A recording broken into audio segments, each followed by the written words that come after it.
બનાસકાંઠામાં ખોદકામ દરમિયાન ગેસની પાઇપ તૂટી હોવાની ઘટના બની છે। પાલનપુર શહેરમાં ગેસ પાઇપલાઇન તૂટી અને સોસાયટીમાં ખોદકામ ચાલુ હતું તે દરમિયાન આ ઘટના સર્જાઈ છે।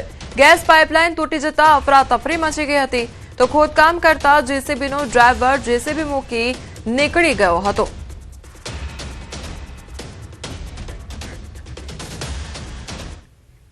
પાટણના હારીજ નજીક ગમખ્વાર અકસ્માત સર્જાયો છે। કાર અને ટ્રક વચ્ચે અકસ્માતમાં કાર ચાલકનું મોત નીપજ્યું છે તો ક્રેન, ટ્રેક્ટર અને 15થી વધુ લોકોની ભારે જહેમત બાદ કાર ચાલકનો મૃતદેહ બહાર કાઢવામાં આવ્યો છે।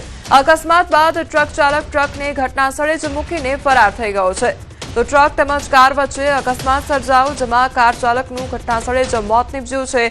પાટણના હારીજ નજીક આ ગમખ્વાર અકસ્માતની ઘટના સામે આવી છે। અમદાવાદના રોપડા બ્રિજ પર અકસ્માતની ઘટના બની છે। બે ટ્રક વચ્ચે અકસ્માતમાં એકનું મોત નીપજ્યું છે તો અકસ્માત થતા એક તરફનો જે રસ્તો છે તે બંધ થયો અને પોલીસ ઘટનાસ્થળે પહોંચી ત્યારે તપાસ પણ શરૂ કરવામાં આવી છે તો બે ટ્રક વચ્ચે અકસ્માત સર્જાયો હોવાની ઘટના સામે આવી છે જેના કારણે ટ્રાફિક જામ પણ સર્જાયો અને એક તરફનો જે રસ્તો છે તે પણ બંધ કરી દેવામાં આવ્યો। બે ટ્રક વચ્ચે જે અકસ્માત સર્જાયો તેમાં એકનું મોત પણ નીપજ્યું હોવાનું સામે આવ્યું છે। અકસ્માત થતા જે એક તરફનો રસ્તો છે તે બંધ કરી દેવામાં આવ્યો છે। પોલીસ ઘટનાસ્થળે પહોંચી અને વધુ તપાસ શરૂ કરી છે। ચોટીલા તાલુકાના સાંગાણી ગામ નજીક મોડી રાત્રે માર્ગ અકસ્માતની ગમખ્વાર ઘટના બની છે। ટ્રાફિકથી સતત ધમધમતા રાજકોટ અમદાવાદ નેશનલ હાઈવે પર ગંભીર માર્ગ અકસ્માત સર્જાયો હતો। અકસ્માતમાં 4 લોકોના મોત થયા હતા જ્યારે આશરે 10 જેટલા લોકો ઇજાગ્રસ્ત થયા છે।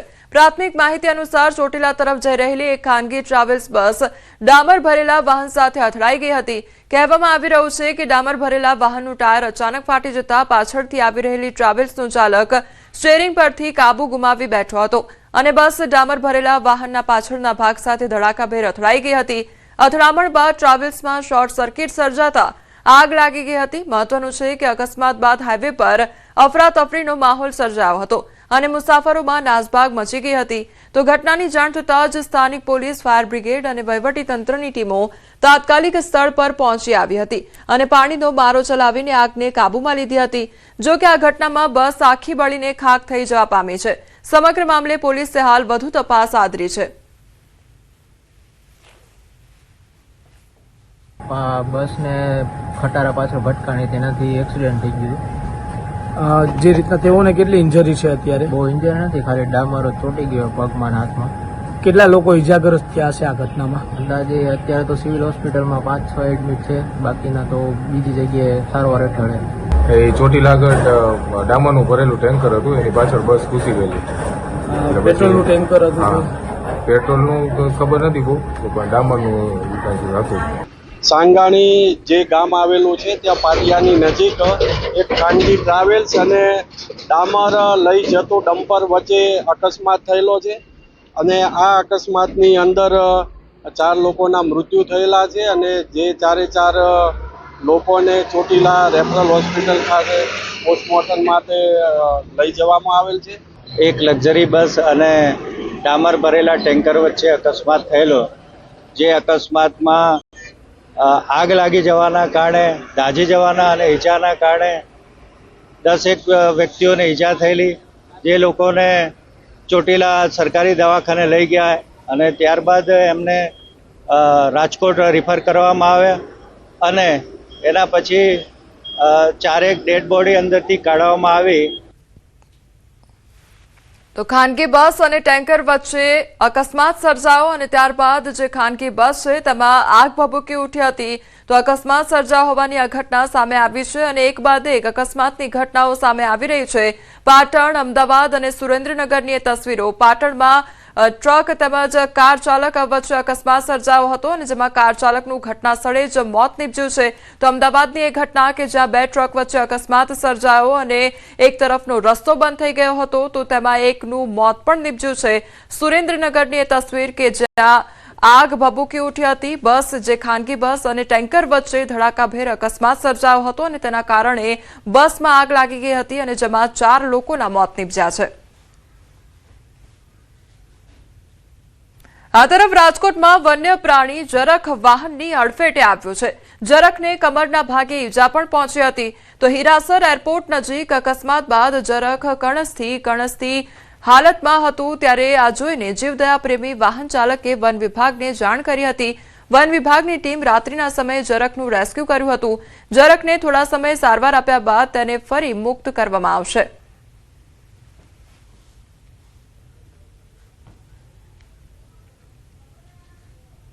રાજકોટના સુપેડીના મુરલી મનોહર મંદિરની ગાદીને લઈને વિવાદનો વંટોળ ઉભો થયો છે.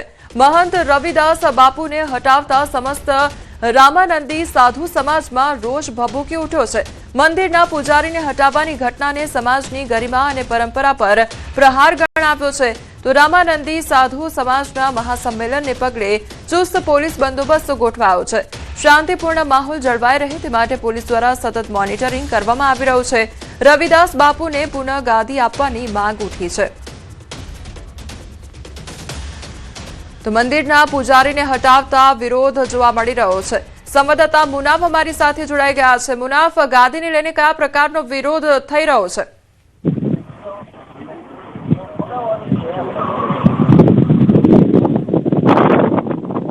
જી મુનાફ.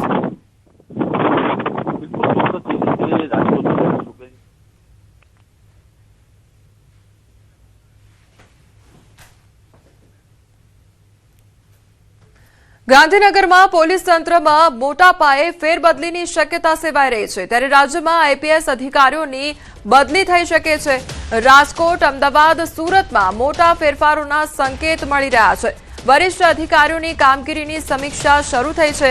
ત્યારે લાંબા સમયથી એક જ જગ્યાએ રહેલા અધિકારીઓ બદલાઈ શકે છે. પ્રમોશન પામેલા અધિકારીઓને નવી જવાબદારી મળવાની પણ શક્યતા છે.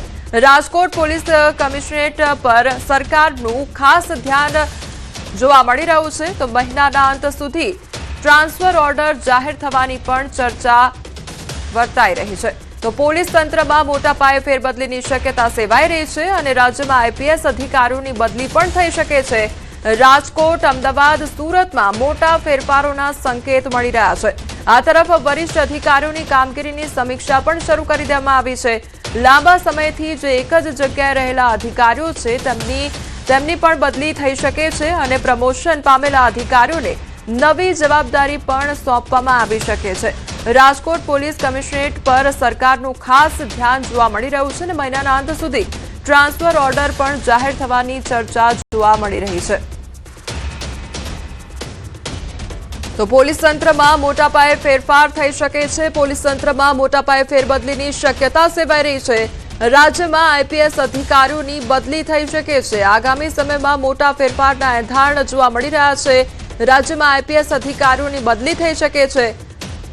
સંવાદદાતા ગીતા અમારી સાથે જોડાઈ ગયા છે. ગીતા, પોલીસ તંત્રના મોટા પાયે ફેરબદલીની શક્યતા જોવા મળી રહી છે. શું અપડેટ મળી રહ્યું છે? જી, કાયદો વ્યવસ્થાની જાળવણી અને પ્રશાસનિક પારદર્શિતાને મુખ્ય આધાર બનાવીને આ બદલીઓ થઈ શકે તેમ છે. ખાસ કરીને રાજકોટ, અમદાવાદ અને સુરત જેવા મોટા શહેરોમાં પોલીસ અધિકારીઓની ફેરબદલીને લઈને સચિવાલયની ગલીઓમાં ચર્ચાઓ તેજ બની છે. સૂત્રોનું માને તો રાજ્યમાં કાયદો વ્યવસ્થાની સ્થિતિ વધુ સુદૃઢ બનાવવા અને ગુનાખોરી પર અંકુશ મેળવવા માટે અનુભવી અધિકારીઓને મહત્વના સ્થાનો પર મૂકવાની યોજના છે. લાંબા સમયથી એક જ જગ્યાએ ફરજ બજાવતા અધિકારીઓ તેમજ જે અધિકારીઓને તાજેતરમાં જ પ્રમોશન મળ્યા છે તેમને નવી જવાબદારીઓ સોંપવામાં આવશે. ખાસ કરીને સ્થાનિક સ્વરાજની ચૂંટણીઓ બાદ હવે પ્રશાસનિક તંત્રને વેગ આપવા માટે સરકાર એક્શન મોડમાં જણાઈ રહી છે. અને જો રાજકોટની વાત કરીએ તો રાજકોટમાં તાજેતરની કેટલીક ઘટનાઓ અને વહીવટી જરૂરિયાતોને જોતા ત્યાં નવા પોલીસ કમિશનર અથવા તો અન્ય વરિષ્ઠ અધિકારીઓની નિમણૂક અંગે ધ્યાન આપવામાં આવી રહ્યું છે. આ ઉપરાંત અમદાવાદ, વડોદરા અને સુરત જેવા મહત્વના પોલીસ કમિશનરેટમાં પણ ખાલી પડેલી જગ્યાઓને બદલીના આદેશો આગામી દિવસોમાં આવી શકે તેમ છે. હજી સુધી કોઈ સત્તાવાર જાહેરાત નથી કરવામાં આવી, પરંતુ સંભવિત ફેરબદલીને લઈને પોલીસ બેડામાં ભારે ઉત્તેજના જોવા મળી રહી છે અને સરકારના નિર્ણયથી આગામી સમયમાં રાજ્યની સુરક્ષા વ્યવસ્થામાં મોટા પરિવર્તનો જોવા મળી શકે. જી ગીતા, સમગ્ર માહિતી બદલ આપનો આભાર.